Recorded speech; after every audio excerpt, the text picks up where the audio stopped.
Vayamos ubicándonos en Daniel 9. Daniel 9. Mientras los niños van saliendo y los juveniles, vamos nosotros a ubicarnos en Daniel 9, el versículo 24.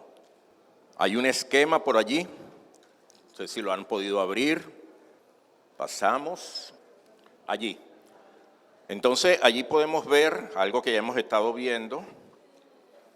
Podemos ver que ahora no vamos a la tribulación y la gran tribulación. Se conocen todos por el nombre de la tribulación, pero hay una distinción que la vamos a ver en el transcurrir del tema. Ahora sí vayamos a Daniel, está allí también proyectado, Daniel 9 del 24 al 27. Leemos allí entonces, dice: 70 semanas están determinadas sobre tu pueblo y sobre tu santa ciudad, para terminar la prevaricación y poner fin al pecado, y para expiar la iniquidad, para traer la justicia perdurable y sellar la visión de la profecía, y ungir al santo de los santos. Entonces, 70 semanas se establecieron para que aconteciese todo esto. Sigue el 25, sabe pues y entiende que desde la salida de la orden para restaurar y edificar a Jerusalén hasta el Mesías príncipe, habrán 7 semanas y 62 semanas, en total 69 semanas. Y se volverá a edificar la plaza y el muro en tus tiempos angustiosos. Después el 26 dice: y después de las 62 semanas se quitará la vida al Mesías, mas no por sí. Y el pueblo de un príncipe que ha de venir destruirá la ciudad y el santuario, y su fin será con inundación. Y hasta el fin de la guerra durarán las devastaciones. Y por otra semana confirmará el pacto con muchos. A la mitad de la semana hará cesar el sacrificio y la ofrenda. Después, con la muchedumbre de las abominaciones, vendrá el desolador, hasta que venga la consumación, y lo que está determinado se derrame sobre el desolador. Ahí estamos entonces con Daniel. Lo vamos a profundizar un poquito más adelante. Ahora es importante tenerlo allí presente. Recordemos la ilustración que hemos estado usando, ¿verdad? El telón, ¿sí? Está el telón allí cerrado y pronto sabemos que se va a abrir. Y delante del telón hay toda una multitud, está todo el mundo allá afuera. Todo el mundo está allá frente al telón. Unos afuera del lugar, unos entretenidos, pero todos están allí a la espera. No hay nadie que no vaya a presenciar lo que va a acontecer después que el telón se ha corrido. Todo el mundo entonces está allá afuera. Unos saben lo que va a acontecer y están preparados para el acontecimiento. Y esto lo podemos ver, por ejemplo, en la palabra de las vírgenes prudentes. Las 5 vírgenes prudentes estaban apercibidas, preparadas. Sabían lo que iba a pasar y se prepararon para eso. Otros saben lo que va a acontecer y creen que están preparados, pero no están preparados. Eso lo podemos ver en Mateo 7, 21 al 23.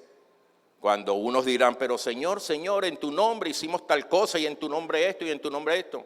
Y el Señor dice: apártate de mí, hacedor de maldad, nunca os conocí. Entonces son aquellas personas que creen estar preparados, que saben lo que va a acontecer, creen que están preparados, pero no están preparados. Pero hay otros que saben lo que va a acontecer, pero no están preparados porque están distraídos con muchos compromisos en este mundo. Y esas son las vírgenes insensatas. Ellas saben, tienen las lámparas encendidas, saben lo que va a acontecer, pero no se han preparado. No han llenado su ser del Señor, del Espíritu Santo, no tienen esa preparación. Otros han escuchado de lo que va a pasar y tienen mucha curiosidad, pero no se preparan. Han escuchado, wow, en serio, pero no se preparan. También están allí a la espera. Otros han escuchado de lo que va a pasar, pero ni pendiente. Esa es pura habladuría. Eso lo estoy escuchando yo desde 1900, desde no sé cuándo. Dígame en el 2000. Saben que va a pasar algo, pero ni pendiente. Pero hay otros que ni se imaginan lo que va a acontecer. que ni se imaginan qué puede pasar. Allí están todos, allí estamos todos. Pero cuando llega el tiempo y de repente desaparece un grupo de personas, se desaparece, dejamos de ver o dejan de ver a un grupo de personas y todo se colapsa. Vehículos, como hablamos en días pasados, se estrellan, aviones caen, centros de operaciones quedan sin control, maquinarias quedan a la deriva. Todo el mundo comienza a correr de un lugar a otro. Hay ausentismo, gente caminando con otros desaparecen y muchos van a correr a sus casas y van a buscar a sus seres queridos y van a buscar a su abuelita cristiana y no la van a encontrar, o a su mamá ujier y tampoco la van a encontrar, o a su papá maestro y tampoco va a estar, o a su hermana que servía con los niños y no la van a ver, o a su tía que evangelizaba y le había hablado tanto de Cristo y tampoco la van a encontrar, o a su vecino que lo invitaba a la iglesia, tampoco va a estar. En fin, la ausencia va a ser notoria, va a ser real, no va a ser un cuento, lo vamos a experimentar o lo van a experimentar las personas que han de quedarse. En todos los hogares habrá ausentismo, casas quedarán completamente vacías porque todos serán levantados, porque todos eran creyentes, porque todos se prepararon para esto y quedarán casas solas, vehículos abandonados.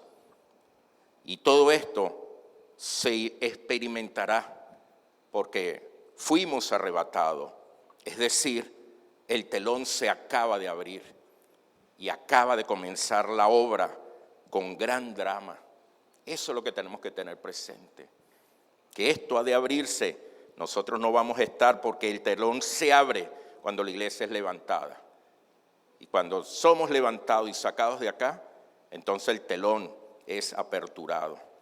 Marcos 24:21 nos dice, porque habrá entonces gran tribulación, cual no la ha habido desde el principio del mundo hasta ahora, ni la habrá.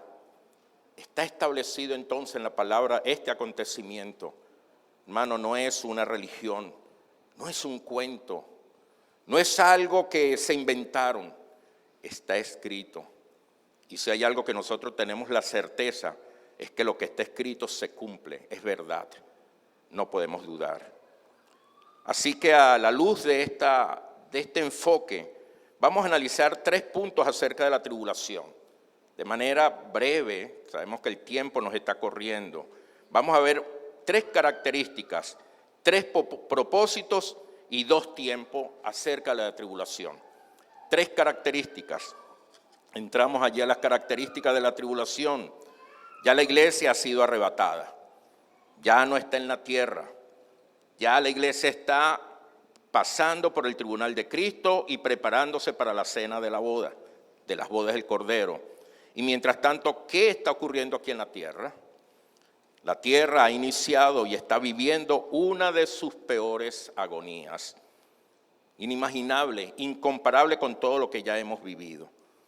Y esta etapa es conocido como la tribulación.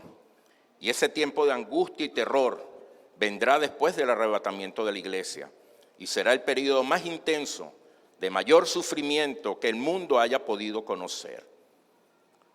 Al describir el periodo de tribulación, nuestro Señor dijo en Mateo 24:21 que leímos, cual no ha habido desde el principio del mundo hasta ahora, ni la habrá. Así que dentro de estas características vamos a ver 3. La primera será de alcance mundial. No va a haber lugar que no experimentará esto. No va a haber etnia que no experimentará esto. No va a haber lugar remoto, desconocido, que no experimentará esto, que no experimentará la tribulación. Todas lo experimentarán. Apocalipsis 3:10 nos dice, yo también te guardaré de la hora de la prueba que ha de venir sobre el mundo entero. Y cuando el Señor dice el mundo entero, es el mundo entero. No queda ni a nadie por fuera. Ve dentro de esta primera aspecto que son las características, será un tiempo de dolor extremo, será de mucho sufrimiento, será tal el dolor que los hombres se esconderán en fosos y cavernas, en las montañas, y dirán a los montes y a las peñas, con gritos en las montañas, caigan sobre nosotros y escóndanos, o sea, derrúmbense y tápennos. No queremos seguir acá, porque va a ser un gran sufrimiento. Desearán morir, pero no podrán. Y lo tercero que podemos ver allí dentro de este primer aspecto es que será Dios mismo derramando su ira. No va a ser el enemigo, no va a ser Satanás, va a ser Dios mismo actuando. Hoy día, en todos estos tiempos, la mayoría de las dificultades, adversidades, sufrimientos, calamidades que hemos experimentado ha sido como consecuencia de la ira nuestra y de la ira de Satanás, como consecuencia del pecado y como consecuencia de la maldad que el enemigo ha incluido. Ambas, lógicamente, limitadas por el poder de Dios. Una destrucción hasta cierto punto, porque Dios está allí. Pero ha sido como consecuencia de esto. Pero esta tribulación, su característica, es que va a ser Dios mismo obrando con su ira. ¿Y quién detendrá al Señor? ¿Qué poder va a limitar la manifestación de la ira de Dios sobre este lugar? Isaías 34:2 dice, porque Jehová está airado contra todas las naciones e indignado contra todo el ejército de ellas, las destruirá y las entregará al matadero. Dios tiene esto establecido en su palabra, porque hay un mundo perverso que se aparta de Dios, que cada vez se hunde más y se degenera más. Y esto lleva lógicamente al fin. Es lamentable, es duro, es doloroso, es inhumano decirlo, pero es la palabra. Dios es perfecto, hermano, no dudemos de eso. Dios es amor. Y Dios ha hecho y hace todo lo posible para que este mundo reaccione, para que cada persona reaccione. Hoy es el Día del Padre, tenemos hijos. ¿Quién de nosotros está dispuesto a sacrificar un hijo por alguien? Dios lo hizo. A su único, a su unigénito, lo llevó a una cruz, y antes de ir a la cruz, el hijo clamó, oró en Getsemaní, sabiendo el sufrimiento que iba a experimentar. Y dice, Padre, si es posible de ti, pasa de mí esta copa. Y él no lo permitió. Pasó al hijo por el sufrimiento, porque te ama, porque ama este mundo. Porque ama a cada persona, porque no hay nadie que haya quedado fuera de este amor. Así que no se trata de Dios, se trata del hombre. Se trata de la decisión que nosotros hemos tomado y considerado para nuestras vidas. Y al final el Señor levantará a su iglesia, los que hemos tomado la decisión, hemos reconocido a Cristo, porque hemos entendido nuestra condición de pecadores, nuestra condición de maldad, nuestros errores, y hemos abrazado a Cristo como nuestro Salvador. Y Él nos ha dado al Espíritu Santo y nos ha sellado para una eternidad. Y esto está disponible todavía, esto no se ha acabado, hermano. El telón no se ha cerrado. Aún estamos acá. Tenemos que accionar, tenemos que movernos. Hay seres queridos, hay personas que no vivan esto, que no pasen por esta tribulación, que sean levantadas junto con nosotros. Tenemos la oportunidad.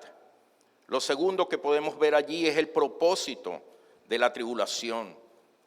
Y el primer aspecto dentro del propósito es dar fin a la maldad y a los malvados. Se debe de acabar. Dios va a acabar con toda la maldad y todos los malvados. Isaías 13:9. He aquí el día de Jehová viene, terrible y de indignación y ardor de ira, para convertir la tierra en soledad y raer de ella a sus pecadores, acabar con la maldad, limpiar definitivamente este lugar. Pero lo otro que podemos ver dentro del propósito es traer un avivamiento a escala mundial. Sí, La tribulación va a generar un avivamiento como nunca antes. Mateo 24:14 dice, y será predicado este evangelio del reino en todo el mundo para testimonio de todas las naciones, y entonces vendrá el fin. Es una señal de la tribulación. Es una señal de la tribulación. Durante la primera mitad de la tribulación, Dios va a evangelizar al mundo. Pero ¿quién si la iglesia no está? Claro que no está. Ni el Espíritu Santo tampoco está. Pero va a estar los 144,000 israelitas que el Señor ha convencido. Y ellos comenzarán a entregar sus vidas predicando. Predicando del Mesías que para ellos no lo habían visto, no lo habían aceptado. Pero ahora lo han reconocido porque la tribulación les enseñará a ellos que estaban equivocados. La tribulación les hará entender a ellos que las profecías que estaban establecidas eran verdad. Y esos hombres, 12,000 de cada tribu, se arrepentirán y se convertirán a Cristo. Y entonces comenzará un avivamiento a escala mundial. Comenzará una predicación, comenzará una entrega. Ya no será por la gracia de Dios. Eso es evidente. Ya el Espíritu Santo ha sido levantado. Ya el Espíritu Santo no mora en una persona. Ya el Espíritu Santo hará visitaciones como en el Antiguo Testamento. Pero no se establecerá en una persona. Cada quien tendrá que derramar su sangre por creer en Cristo. Ya no es por gracia. Apocalipsis 24, capítulo 20, versículo 4. Y vi tronos y se sentaron sobre ellos los que recibieron facultad de juzgar. Y vi las almas de los decapitados por causa del testimonio de Jesús y por la palabra de Dios, los que no habían adorado a la bestia ni a su imagen y que no recibieron la marca en sus frentes ni en sus manos, y vivieron y reinaron con Cristo 1000 años. Entonces entrarán personas en medio de la tribulación que conocerán, que habían escuchado, a lo mejor que habíamos estado en la iglesia, pero no habíamos preparado, no nos habíamos entregado. Y llegará el momento cuando ya desaparezca la iglesia, que vendrá la convicción y se aferrarán a la fe, a Cristo, pero eso les costará. Y el último aspecto del propósito de la tribulación es preparar a Israel para recibir a su Mesías. La tribulación será un tiempo en que Dios prepare a Israel para que se conviertan. Recordemos un poco una línea de tiempo. Dios comienza allí con Abraham un plan con una nación para constituir una nación. Una nación, un pueblo de Dios. Y traza todo ese plan. Y de múltiples formas trata de mantenerlo, pero un pueblo rebelde. Y un pueblo que está con Dios y se aparta de Dios, que honra a Dios y deshonra a Dios. Y vemos el transitar de toda la palabra hasta que el Señor envía al Salvador, al Mesías. Desde ellos mismos lo toma por genealogía y lo presenta. A los suyos vino, mas los suyos no le recibieron. Ellos mismos le dieron la espalda, lo crucificaron. Y cuando Jesús resucita y envía el Espíritu Santo, establece un plan, pero ya no es con su pueblo, ahora es con la iglesia. Pero hay una promesa con su pueblo que quedó en pausa cuando Cristo fue a la cruz, quedó en pausa. Es como usted pausó y dejó eso allí pendiente. Y comenzó el plan de la iglesia, pero tan pronto la iglesia es arrebatada, tan pronto el telón es abierto, entonces donde estaba pausado se pone play y continúa. Continúa, se reactiva el plan de Dios ahora con su pueblo, con Israel. Y allí es donde estamos ubicados. Por eso es importante que en la tribulación uno de sus propósitos entonces es preparar a Israel. Ya no es la iglesia ya no está, ahora es Israel. Y comienza a hacer todo ese proceso de preparación, de convicción, para que haya la conversión y el reconocimiento de Jesús como el Mesías. ya lo entenderán, ya lo verán y ya su corazón se volverá al Padre. Eso es lo que ha de acontecer. Pero por último está el tiempo de la tribulación. Y para poder saber el tiempo de la tribulación es necesario que volvamos a Daniel 9, 24, 27. Porque Daniel nos muestra esta revelación. Daniel se encontraba leyendo al profeta Jeremías y se da cuenta de que el fin de la cautividad en Babilonia, del pueblo de Israel, en Babilonia está llegando el fin. Pero él sabe que la única manera, y escuche bien esto, Daniel sabe que la única manera de que Dios los devuelva a su tierra es por medio del arrepentimiento.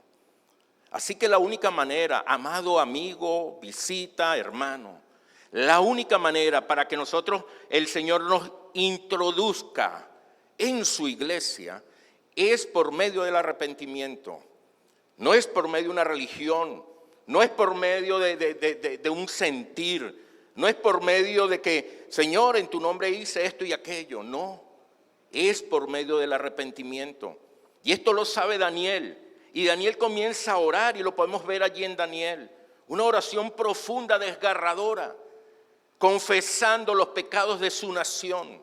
Y le pide al Señor perdón y de su gracia. Echa mano de su gracia, de sus atributos, de sus características. Y dice, Señor, tú eres así. Haz tu voluntad, haz tu gracia para con nosotros. Y en respuesta de esta oración que Daniel está haciendo, Dios revela por medio del ángel Gabriel entonces su plan para Israel. Y es la profecía de las 70 semanas. Ya han pasado 69. Han pasado 69. La primera semana es cuando se restauraron los muros. Allí en Artajerje, que dio el respaldo a Nehemías para que fuese a la ciudad en el año 444 a.C. y reconstruyeron los muros. Es importante saber que una semana es de 7 días, wow, ¿verdad? Pero un día para ellos es un año. Y si fueron 7 semanas, fueron 49 años. Y esto se cumplió textualmente. Pero después vinieron 62 semanas, es decir, 434 años. Y fue desde que se reconstruyó los muros hasta la muerte del Mesías. Y allí se cumplió ese espacio. Y preguntaremos, bueno, ¿y por qué las otras semanas quedaron allí? Bueno, porque se pausó. Se pausó. Faltaban esas últimas 7 semanas y se pausó. Y ahorita está en pausa. ¿Y cuándo se activará? Cuando la iglesia sea arrebatada. Y se cumplirán entonces las últimas 7 semanas. Perdón, sí, la última semana, que son los últimos 7 días. Perdón, vamos en 69, falta una. Y por eso se habla de 7 años. De 7 años que faltaría para concluir esto, pero va a ser a partir del arrebatamiento. ¿Se va entendiendo? ¿Sí? Gloria a Dios. Y si no, oremos más al Señor para que nos lo revele. Ahora, dentro de este punto hay 2 aspectos. El primero, que es la primera mitad de 3 años y medio, porque es una mitad, habla de la tribulación. Y empieza con el pacto de paz que hace el anticristo con Israel. Aparece el anticristo. ¿Qué pasa hoy día con el anticristo? Realmente no lo sabemos. No lo sabemos si ya ha nacido o no lo sabemos si está por nacer. La historia ha hablado de muchos anticristos. Ya han pasado los tiempos y nos dimos cuenta que no eran el anticristo. Y siguen hablando de anticristo. No es fulano de tal, no es el tal, no es el otro, es aquel. Y sigue pasando la historia. Pero lo cierto es que va a llegar un momento que sí, el anticristo va a estar vivo, va a nacer. Pero la iglesia no va a experimentar su manifestación. A lo mejor ya nació. porque el rapto ya está pronto, a lo mejor no ha nacido, no lo sabemos, hermano.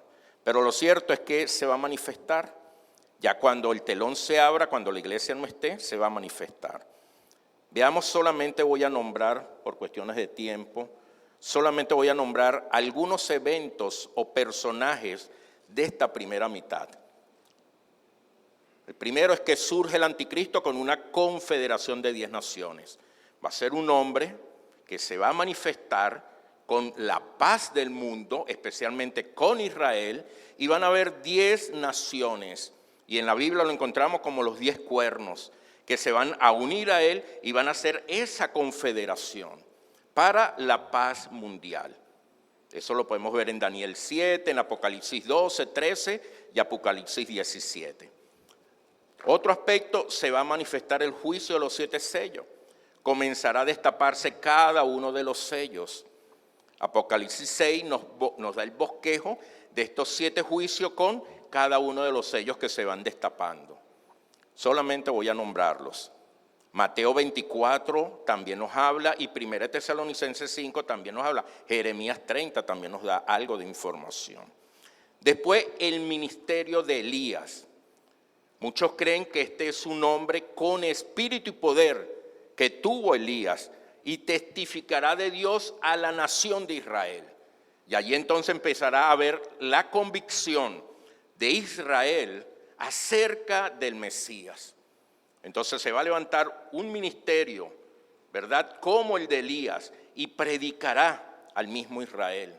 Eso va a ser dentro de la tribulación, no es ahora. Después va un avivamiento mediante los 144,000 israelitas. ¿Por qué? Porque ya este hombre ha predicado, se han convertido, y entonces comenzará ese mover.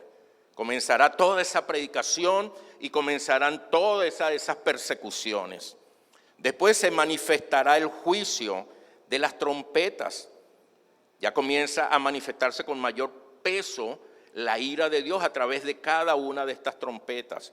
Estas serán continuadas del último sello. Después vendrán el ministerio de los 2 testigos, 2 hombres que se levantarán y predicarán con mayor poder, con mayores milagros, para que haya más convencimiento. Y después, ya dentro de la tribulación, se mostrará una falsa iglesia. Una iglesia que va a ser conocida como la Babilonia, ¿verdad?, que está allí en la palabra, y tendrá un gran poder e influencia durante la primera mitad de la tribulación, porque será aliada del anticristo, que aún no se ha identificado como anticristo. Hasta ahora es ese buen hombre, ese hombre de Dios grandioso, que vino y trajo la paz y la prosperidad y toda esta grandeza para el mundo, y es el hombre que todos estamos esperando. Y apareció, y gloria a Dios por este hombre, y todo estará allí a pleitesía de él. Y entonces se constituirá una iglesia, pero es una falsa iglesia que surgirá del ecumenismo, porque ya la iglesia de Cristo no está acá. Entonces todos ellos se juntarán, acordarán en un lineamiento ecuménico, y allí se manifestará entonces esta iglesia, que será una aliada del anticristo, que aún no saben qué es el anticristo. Esa es la primera mitad. Segunda mitad, la gran tribulación, 3 años y medio más. Está establecida en Daniel 9:27, pero también podemos ver aspectos de este tiempo, como 42 meses en Apocalipsis 11, Apocalipsis 13:5 o Daniel 7:25. Tiempos y medio tiempo. 1 año, 2 años y medio año. Eso es lo que significa tiempos y medio tiempo. Entonces son los 3 años y medio. Eventos puntuales, eventos ya de esta segunda parte. Entonces el anticristo ya se revela, ya todo el mundo sabe que es un fuera de orden, que está destruyendo al mundo, y entonces comienza también un ataque, una persecución, y el anticristo es muerto el anticristo. Pero después Satanás, en una de estas batallas, recuerden que Satanás está en el segundo cielo. Hay estudios bíblicos, son 3 cielos. Tercer cielo, donde está el Señor, en el segundo cielo, y entre la tierra se mueve todas estas potestades, como habla estos reinos, potestades celestiales, todas estas que habla, Efesios creo que. Entonces allí están. Hay una batalla allí entre ellos y es definitivamente echado ya a la tierra. Entonces aparece ahora en la tierra Satanás. Ya el anticristo está muerto y aparece Satanás.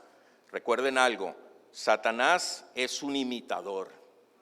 Es un imitador. Y aparece Satanás como Dios, ¿verdad? ¿Para qué? Para resucitar al anticristo. Es un imitador. Lo que se vivió en la cruz, Cristo fue resucitado por el Padre con el poder del Espíritu Santo. Bueno, aparece Satanás, se presenta al mundo y resucita al anticristo. Y todo el mundo queda aún más impactado. ¡Guau! Esto es bíblico. Y la gente aún más confundida, las naciones, porque es resucitado el anticristo, aquel hombre que había sido asesinado. Pero después ya ellos agarran mayor poder, porque ya su maldad es imposible de esconder, y entonces destruyen a la falsa iglesia. Acaban con la iglesia que era su aliada, que fue la que le hizo el lobby, le tiró la alfombra para que pudiese transitar en la religión. Y es destruida esta iglesia también. El anticristo destruye a la ramera, como dice la palabra, a la Babilonia eclesiástica, Apocalipsis 17, 16. Y después entonces viene la adoración al anticristo. Todo el mundo comienza a adorar, es obligatorio adorar, y todos los moradores de la tierra tienen que postrarse ante el anticristo. Ya está ahí la presencia también de Satanás. Después entonces aparece el falso profeta y se completa lo que son las tres personas que imitan las tres personas de la deidad de Dios. Entonces está Satanás, está el anticristo y aparece el falso profeta, que es una falsificación del Espíritu Santo. Y es el que va a empezar a moverse con poder y a hacer maravillas y milagros para potenciar toda esta maldad y para que mucha gente sigan engañada. Apocalipsis 13, 11 al 15. Recordemos, ya la iglesia no está aquí desde hace tiempo. Después entonces viene la marca de la bestia. No era la vacuna, hermanos, de la pandemia. No era, hermano. No es el chip que están poniendo ahorita para poder hacer algunas transacciones. No es eso. No, hermano. Va a aparecer aquí va a aparecer la marca de la bestia y va a ser establecido por el falso profeta, porque es la falsificación del Espíritu Santo. Entonces va a ser el sello que ellos van a utilizar para sellar a su gente, así como nosotros, los hijos de Cristo, la iglesia está sellada por el Espíritu Santo. Todo es una imitación, hermano. El diablo, Satanás, no son originales, son imitadores, engañadores. Y entonces establece eso. Y después viene la abominación desoladora. Es cuando usurpan el templo que va a ser reconstruido en breve, no sé en qué tiempo, y se iba a estar adorando al Señor, y entonces ahora va a haber una abominación desoladora. Y por último se manifiesta el juicio de las copas, que es donde ya Dios derrama toda su ira completamente sobre todas las naciones y sobre estos tres personajes. Y de ahí en adelante vendría lo que es Armagedón, que ya el miércoles se habló. Y por último entonces vendría el milenio, que se hablará el domingo. Y hoy hemos abarcado hasta este punto. Sé que esto es bien denso, sé que no es sencillo de asimilar, de ordenar, pero está en la palabra, hermano. Es cuestión de dedicarse un poco a leer la palabra, ir reflexionando y ordenando todos estos acontecimientos bíblicos para que podamos saber lo que va a pasar, lo que nosotros no vamos a experimentar, pero este mundo sí lo va a experimentar. ¿Por qué saberlo, hermano? ¿Por qué saberlo? ¿Por qué saberlo si nosotros no tenemos nada que ver con esto? Porque somos la iglesia y porque hay almas, hay mucha gente que aún no han conocido de Cristo, que aún no han entregado su vida a Cristo y que posiblemente puedan partir de este lugar sin haber recibido a Cristo como Señor, sin haber reconocido su condición y sin haber clamado a Cristo como su Salvador. Y nosotros somos enviados por el Señor para justamente hablarles de Cristo a todos ellos. ¿Por qué saberlo? Porque esto va a ser una calamidad, un sufrimiento como nunca antes se ha experimentado. Y si no queremos que las personas pasen por esto, hermano, tenemos que saberlo. Pero no solamente saberlos, sino tenemos que activarnos como iglesia. Tenemos que movernos, tenemos que estremecernos y entregarnos al llamado que el Señor nos ha dado. No podemos quedarnos tranquilos. No podemos quedarnos con los brazos cruzados acabando de ver todo esto, acabando de entender todo el desenlace de esta dura experiencia que destroza y que acaba. Y no es porque Dios sea destructor, Dios es amor. Es porque el hombre ha endurecido su corazón de tal manera que no está atendiendo al llamado de Dios. Y posiblemente es porque hay una iglesia callada, que no está hablando, que no está caminando, que no está haciendo, que no estamos haciendo el trabajo que debemos hacer. Amados hermanos, necesitamos levantarnos en esto. Necesitamos avivarnos, hermanos. Necesitamos reaccionar ante esta verdad que estamos conociendo, que ya conocíamos. Ahora que hemos visto todo lo que acontecerá durante la tribulación, podemos darnos cuenta de algo. La iglesia de Cristo no estará presente. No está presente, no vamos a estar, hermano. Y es que la tribulación no fue planeada para la iglesia. No fue diseñada por Dios para la iglesia. Su objetivo es Israel y todas las naciones gentiles, que en ese espacio de tiempo doloroso puedan convertirse al Señor ahora por medio de otra forma, ya no por la gracia, ahora viene de una forma diferente, pero aún la misericordia del Señor está allí manifestándose en favor de ellos. Su objetivo es ello. A Israel después del arrebatamiento le quedará 7 años más del plan de Dios para ellos. La iglesia ya habrá cumplido. El único momento entonces en que vamos a ver a la iglesia es cuando se revele, cuando ya pise tierra nuevamente en su segunda venida y todo ojo le verá, y de eso se celebrará la otra semana, y todo el mundo le verá. Entonces ahí volveremos a ver la iglesia. ¿Y cómo vendrá la iglesia? Vendrá como la esposa de Cristo. Y vendremos junto con Cristo para establecer el reino de 1000 años aquí en la tierra. Ahí estará la iglesia, ahí volveremos a ver la iglesia. Mientras tanto, en todo este espacio, la iglesia estará junto con el Señor en los cielos para siempre, experimentando el tribunal de Cristo y la boda del Cordero. Amén. Vamos a orar.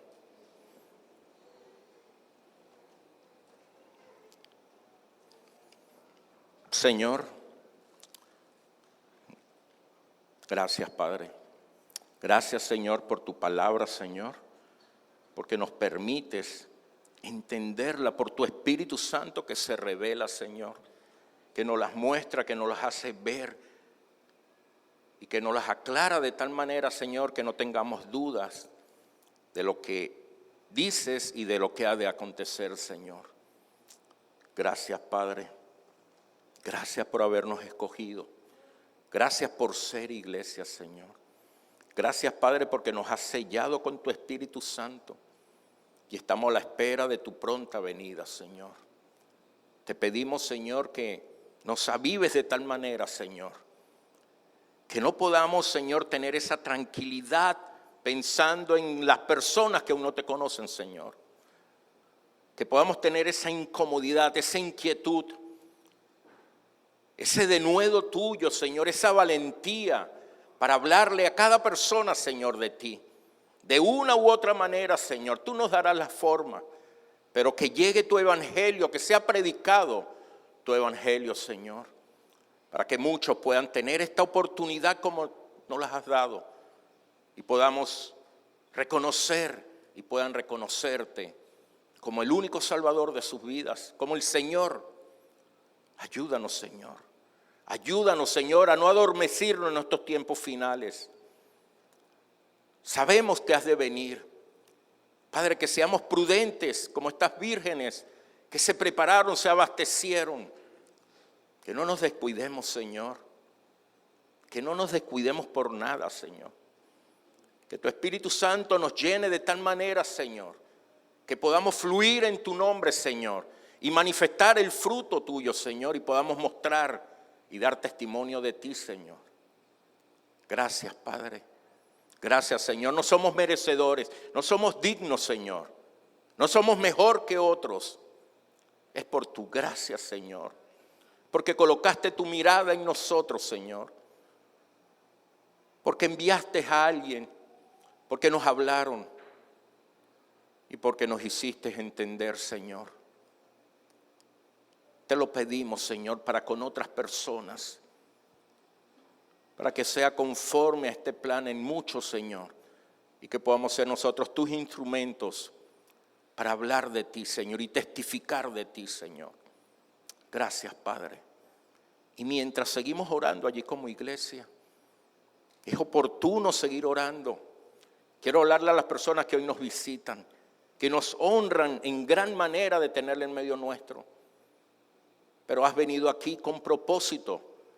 Has venido aquí porque el Señor te ha traído, ha allanado el camino, te ha permitido llegar a este lugar. Y hoy tengo que hablarte, hoy tengo que continuar hablándote. Y quiero presentarte de una manera más ordenada el plan de Dios para tu vida. Lo has escuchado. Cristo ha entregado su vida, y tú lo sabes, en la cruz del Calvario por ti, por todos nosotros. ¿Por qué? Porque somos pecadores, porque estamos separados de Dios por el pecado. Pero Cristo ha derramado su sangre y ha establecido un pacto, el pacto de su gracia, para que por medio de él podamos entrar al Padre y podamos ser sellados por el Espíritu Santo. Pero tienes que reconocer tu condición.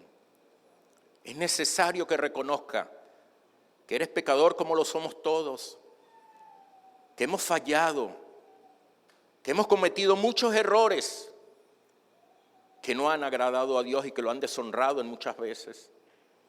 Así que allí donde estás, si has entendido esto que se te ha dicho, dile al Señor, amado Dios, dile al Señor, puedes repetir esto, amado Dios, gracias te doy por esta oportunidad.